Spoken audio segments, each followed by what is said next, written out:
बिस्मिल्लाहिर्रहमानिर्रहीम अस्सलाम वालेकुम नाज़रीन, आप सबका क्या हाल है। मैं उम्मीद करता हूँ कि आप सब खैरियत से होंगे।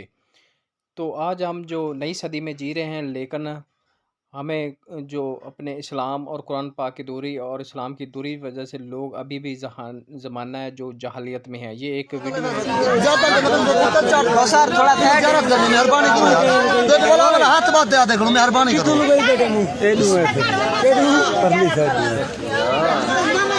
हजूम ना करो यार लाई जुलो मेहरबानी करो है कि चीज आवे जरा दिन करने बात सही है थोड़ा पीछे कर देना चलो ये वीडियो अब लाई जुलो लाई मैं मेहरबानी करो यार लाई जुलो यार वीडियो बढ़ गई इतनी क्या हिमयार खां के इलाके सरदार गढ़ के करीब की मौजा पुरान की, जहाँ एक जो कब्रिस्तान है उसमें आकर जो है करीबी किसी खेती से या ज़मीन से निकलकर एक सांप जो है दरख्त पर आकर बैठ गया कब्रिस्तान में।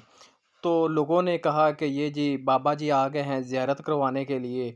तो लोगों का काफ़ी जो हजूम है वो आ गया है और बाबा जी की ज़ियारत कर रहे हैं, उसको छू रहे हैं और उसको हाथ भी लगा रहे हैं।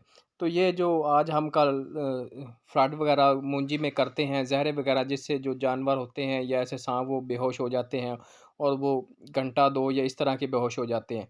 तो ये अब साँप जो है वो बेहोशी की हालत में है, जब अपनी असली हालत में आएगा तो वो तो आप देख सकते हैं कि नुकसान पहुँचा सकता है। लेकिन ये लोगों की ज़हानत और ये जहालत चेक कर सकते हैं कि वो बाबा जी समझ के हमारे जो बाबा जी हैं इस दरबार के, वो जो हैं वो साँप की शक्ल में आ गए हैं, हमें ज़ियारत करवाने आ गए हैं। तो लोग ये नारेबाज़ी कर रहे हैं और बड़ा जो ईमान ताज़ा कर रहे हैं। तो ये बड़े अफ़सोस की बात है, अभी भी हम इस दौर में भी जहालत में हैं और हमें इन चीज़ों का सही तौर पर पता नहीं है।